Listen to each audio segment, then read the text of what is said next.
whatever the time is, it's okay, whatever it takes. Now at 11, the death toll among the American military rising tonight in this conflict with Iran. Tonight, members of the Trump administration on troops, targets, and timelines. Plus, Hoosiers weighing in tonight on the strikes as they gather this evening on Monument Circle. Rain is on the way, and it's just the beginning of a soggy, stormy weather pattern. I'll have your forecast for the week ahead.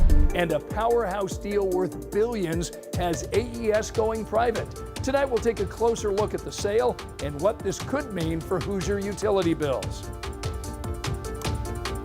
Thanks so much for inviting us in. It's now 11 o'clock, and right now the State Department is urging Americans in more than a dozen Middle Eastern countries to leave because of safety risks. All of this comes as President Donald Trump defends his decision to join Israel in attacking Iran. 6 U.S. servicemen have now died. Gary Grumbach tonight begins our coverage from Washington. The United States and Israel continuing to pound Iran with bombs and missiles for a third straight day. President Trump at the White House explaining why he decided to attack now, after weeks of negotiations with the Iranians. Our country itself would be under threat, and it was very nearly under threat. Iran and its allies responding with drone and missile attacks across the region, hitting targets in at least 10 Middle East countries, including Saudi Arabia, Qatar, and the United Arab Emirates. Dramatic video after Kuwait shot down 3 American F-15 fighter jets in an apparent friendly fire incident. All 6 crew members survived. The Pentagon confirming today at least 6 U.S. service members have now died after Iranian attacks in the region over the weekend. The president insisting Operation Epic Fury is ahead of schedule after the initial barrage killed nearly 50 top Iranian leaders, including the Ayatollah. Right from the beginning, we projected 4 to 5 weeks, but we have capability to go far longer than that. We'll do it. The conflict stranding hundreds of thousands of travelers caught in the middle.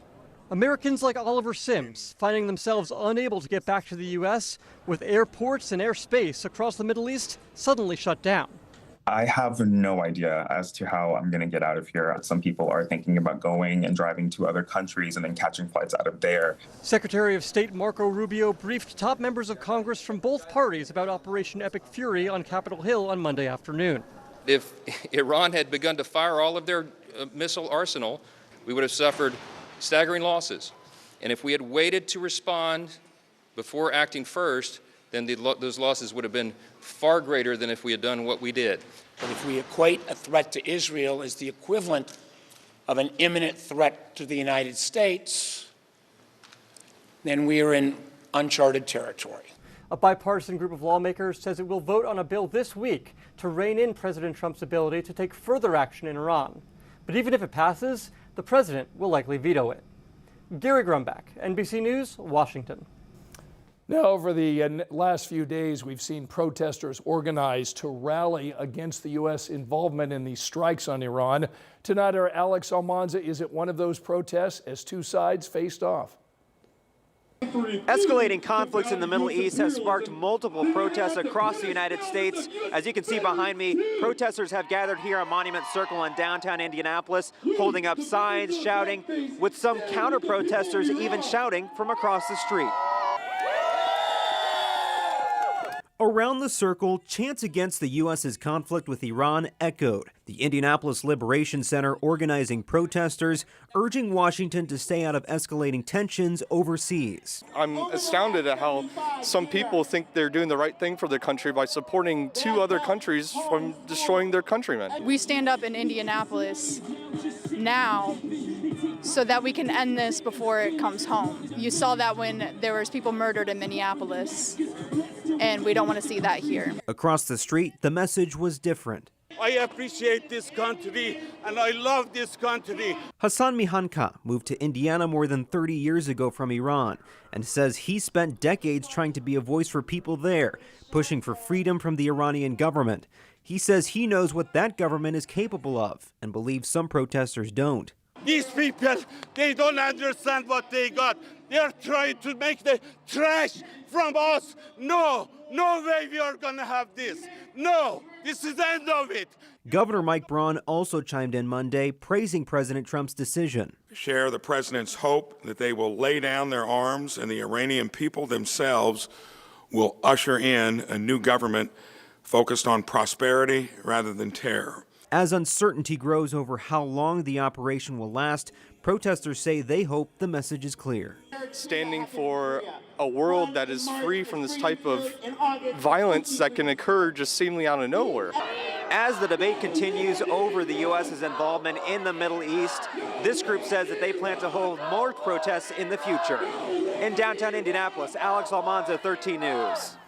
Tonight, a Zionsville man is among those stuck in the Middle East. The first hit was so loud, it was indescribable. Ismaila Enja has traveled to Dubai for business for 18 years. Over the weekend, he witnessed missile strikes there. He owns a family business, Oil Palace, here in Indianapolis. It sells perfumes, lotions, and body scrubs.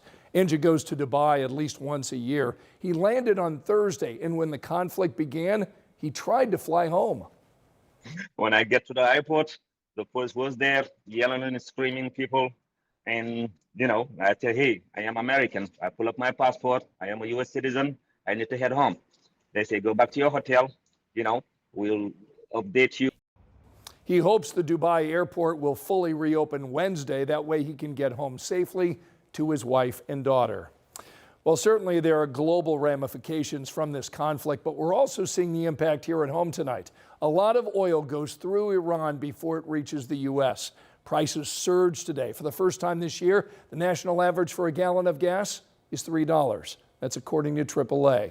One price we are watching is crude oil. That's the main ingredient in the gasoline that we use in our cars, jet fuel, and diesel. About 20% of the world's oil supply is transported through a narrow waterway next to Iran. So because of these attacks and the potential for retaliation, some shipping companies are now reassessing routes amid safety concerns. Now, we're keeping a close eye on all of these developments out of the Middle East. You can find every development in this conflict with Iran by going to WTHR.com, streaming on WTHR Plus, and on Sunrise starting at 4 in the morning. Angela, we're going to be also tracking some rain, aren't we? Scott, we will be tracking some rain. Right now, we have cloudy skies and temperatures in the 30s. It's 37 in Indianapolis, at Eagle Creek, in Greenwood, Fishers, and Avon as well. And temperatures really aren't going to drop too much as we head through the next several hours. Rush hour forecast tomorrow. Rain will be moving in. Morning temperatures in the 30s. Don't forget the umbrella. Highs tomorrow afternoon in the low 50s. You'll need that umbrella off and on most of the week as we track several rounds of rain and storms. Severe potential, flooding potential, lots to cover in the full forecast. All right, we'll see you in a little bit, Angela. Thanks. Tonight, a group of Hoosiers, many from Decatur Township, are making their opposition to a proposed data center clear to the city-county councilors. Our Logan Gay attended tonight's council meeting, and she joins us now from the newsroom. So, Logan, what concerns did they raise? Hey, Scott, data centers may not have been on tonight's agenda, but it didn't stop the topic from getting attention from the panel. The plan is led by a data center developer called Saby. It would be built near Canby Road and Kentucky Avenue on the southwest side. The proposed data center would be built in Councilor Josh Bain's district. He told me this case is different from most of the rezoning fights happening over these kinds of facilities. He says that's because the property is already zoned for industrial use, meaning a full rezoning isn't legally required. After the meeting, the group spoke directly with Councilor Jared Evans about their concerns. They say they want those concerns taken seriously, especially when it comes to tax breaks and long-term impact. We need to stop doing these tax abatements. I know you want companies to come here and grow Indiana. However, when you're looking at a tax abatement, it's not helping. All it is saying we're open for business, but we're cheap labor, or we're free for all. Whether it's water usage or electricity usage, and I think that we need to come up with a plan that outlines, here's our expectations as a city.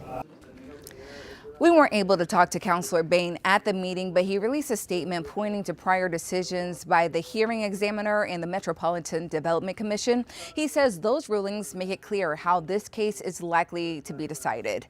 He says, given those constraints, Bain says, I've been clear from the beginning that the best way for me to serve the district is to secure as many protections as possible for nearby residents. You can read his full statement on WTHR.com.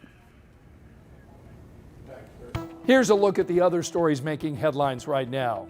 Investigators now confirm a 14-year-old girl died after she was hit by an Indigo bus last Friday night. This happened near 38th and Post on the east side of Indianapolis. Police say new footage shows Iperia Jones running across Post Road outside the crosswalk when she was hit. They say neither the driver nor a rider saw anything but got out after the crash. Tonight, a family is safe after escaping a house fire in Fishers. This was the scene around 7 this morning at 116th, just west of Hoosier Road. Our crews at the scene noted smoke at the home at least 90 minutes after that initial call. Firefighters are now investigating a cause. A person is now recovering tonight after this house fire in Marion. The city's fire department shared these photos with us. The fire started around 3:30 this morning. Firefighters say they could barely see inside the building, but quickly searched the home and rescued a person who was inside. That person was airlifted to the hospital. And an ownership change is now in place for AES Indiana. A consortium will acquire all of AES, changing it from a publicly traded company to a privately held company. The total transaction is worth more than $10 billion. Some consumer advocates fear it will come at an unfair cost to ratepayers. But according to AES, the acquisition is not expected to impact customer rates. The sale is expected to close late this year or early in 2027.